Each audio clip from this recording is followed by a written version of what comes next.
हरिओम। आज आपको immunity booster बढ़ाने के लिए आपसे पूछना है कि हमारे ज्ञान का मूल मंत्र क्या है।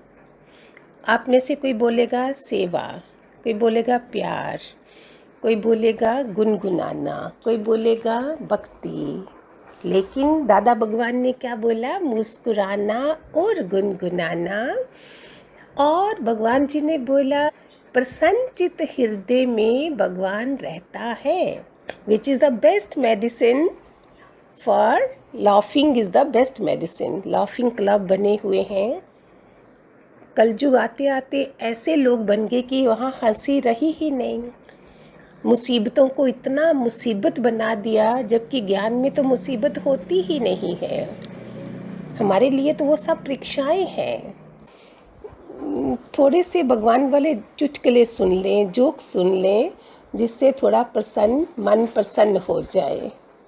तो एक बार क्या हुआ, पति पत्नी में झगड़ा हुआ।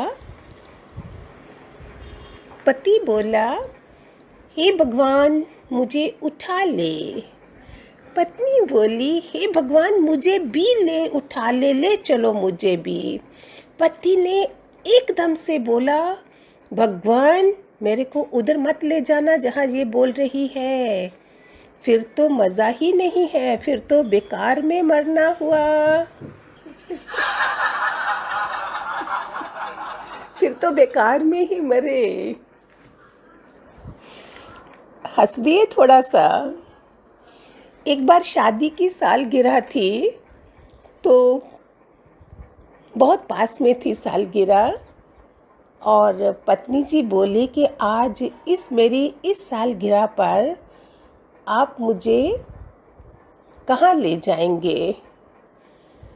पति बोले, प्यारे इस सालगिरह पर कुछ हम ऐसा करें कि हम 5 मिनट मौन ही रखें। बहुत अच्छा है, मौन ही रहे।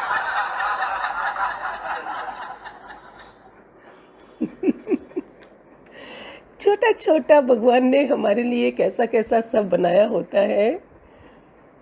एक बार क्या हुआ, एक आदमी को डॉक्टर्स ने जवाब दे दिया।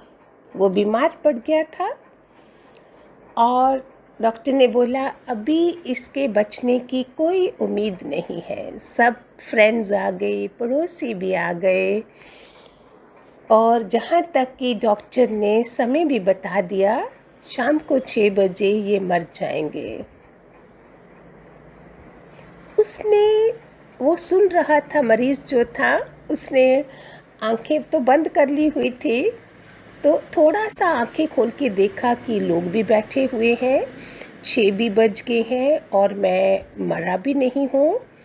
तो उसने जब आंख खोली, लोगों को देखा, लेकिन पत्नी जो पास में बैठी हुई थी, उन्होंने एकदम से बोला, आंख बंद करो, तुम मर गए हो। डॉक्टर ने कहा, तुम्हें पता नहीं है, डॉक्टर ने कहा है कि तुम मर गए हो। अभी हजारों की फीस भरी है, अब तुम मर चुके हो। ओ बेचारा फिर आंख बंद कर गया। रात भर अपने को यही मनाता रहा कि मैं मर चुका हूँ, मैं मर चुका हूँ, मैं मर चुका हूँ। मोहल्ले के लोगों ने तैयारी तो कर दी हुई थी जलाने की। फिर देखा कि थोड़ी हलचल है, ये तो जिंदा है। फिर तो डॉक्टर भी आ गए और बोलने लगे कि तुम बच गए हो। उसने पूरी रात इतना रटा था कि मैं मर चुका हूँ, तो उसने बोला, नहीं डॉक्टर तुम्हें गलती लग रही है, मैं मर चुका हूँ, तुम किसी भूत से, प्रेत से बात कर रहे हो।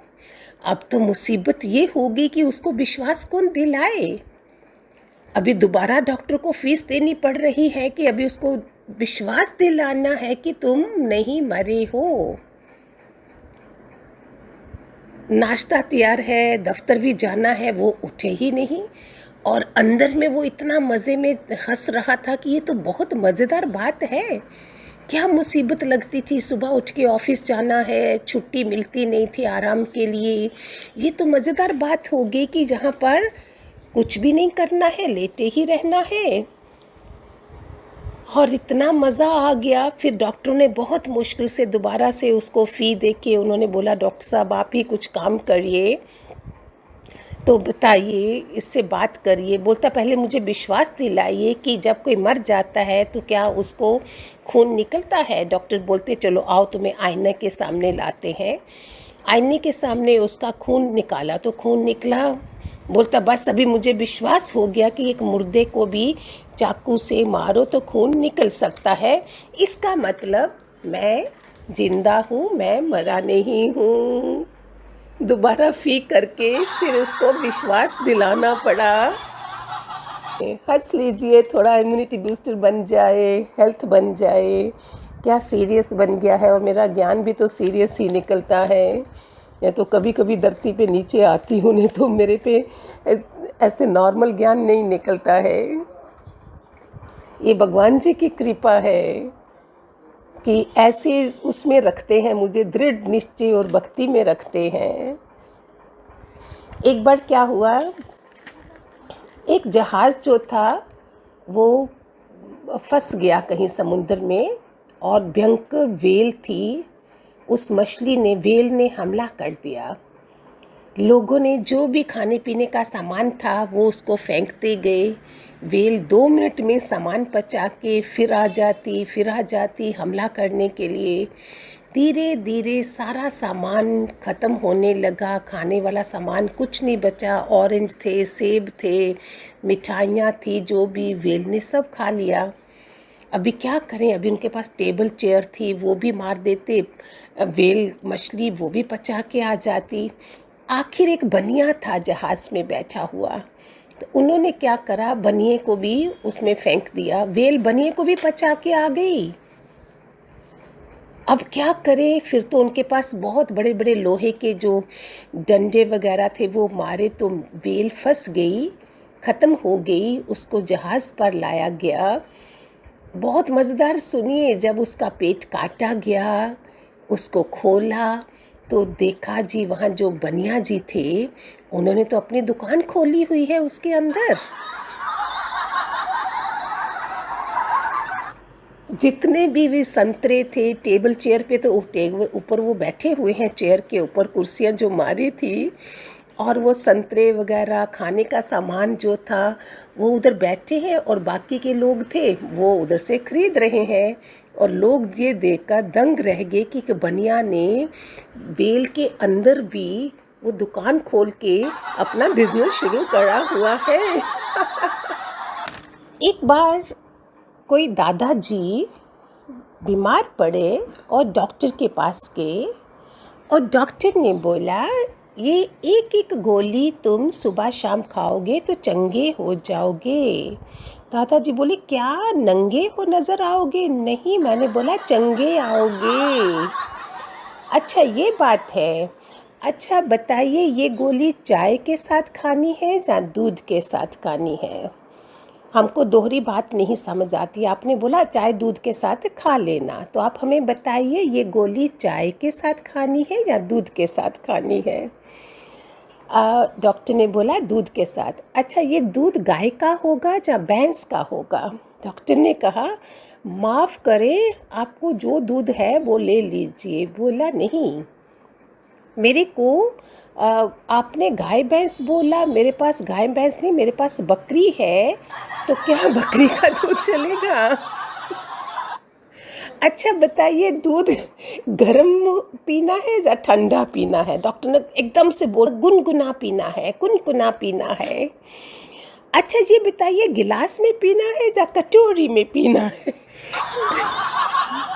डॉक्टर गुस्से में बोला आप अपनी फीस लीजिए और हम जाइए इधर से। वो बोला रुकिए रुकिए डॉक्टर साहब, गुस्सा मत करिए, हम पहली बार एलोपैथी डॉक्टर के पास आए हैं। अभी बताइए दूध खड़े होके पीना है या बैठ के पीना है? बोला प्लीज़ अपनी फ़ीस लीजिए, ये 10 रुपए का नोट, और जाइए जहाँ से। बोलते डॉक्टर प्लीज़ नाराज़ मत होइए, दूध हाथ में लेना है, मुन्ना की मम्मी से पीना है। डॉक्टर बोला प्लीज़ जाओ मुन्ना की मम्मी के हाथ का ही पी लो। बोलता सुनिए, फिर गए दोबारा और वापसी में आए, बोले आपने पता नहीं चला कि मुन्ने की मम्मी बोला जा नहीं, मैं रिक्शा लेके दोबारा आया हूँ, प्लीज़ मेरे वो फ़ी भी लगी है। डॉक्टर घबरा कर दोबारा उसको पैसे दे दिए और बोला ये ले लीजिए, और बोला है गोली सुबह शाम खानी है। फिर वो जब आया वापिस तो अपनी वाइफ को बोलते हैं ना, जाको रास खे साइयाँ मार सके ना कोई, तो वो बोलता था जाको लूटे साइयाँ बचा सके ना कोई, चलो चलो अभी कोई पिक्चर देखने जाते हैं, हमने डबल पैसे बना ही लिए हैं।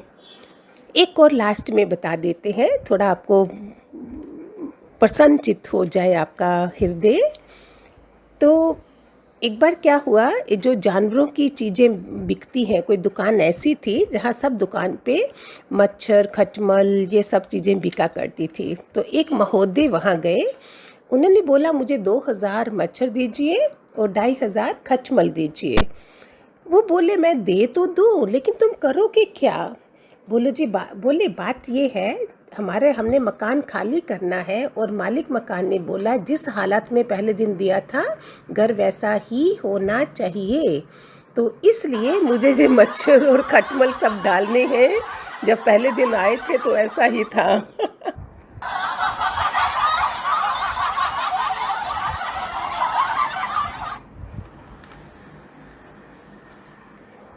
भगवान जी का मुस्कुराना गुनगुनाना। तो प्यारे बच्चों थोड़ा लाइट रहिए, थोड़ा हंस दीजिए, बीच बीच में हो सका तो आपको फिर हंसाते रहेंगे। कमेंट बॉक्स में लिख देना, शेयर कर देना, कोई अगर आपको अच्छा लगा है तो आपके लिए और बनाऊंगी, नहीं तो हंसी सारी बंद है। ज्ञानी तो वैसे ही सीरियस रहता है, हंसता ही, लेकिन उसकी अंदर की जो आनंदित अवस्था होती है आनंदमय कोश में होता है। आपको इन कोशों का तो पता ही होगा, ज्ञानमय, मनमय, आनंदमय, विज्ञानमय। तो वो आनंदमय अवस्था में बाहर से सीरियस, अंदर में उसके जैसा आनंदित अवस्था किसी की नहीं होती। सो आज मज़ा करिए थोड़ा। हरिओम, खूब सारे आशीर्वाद।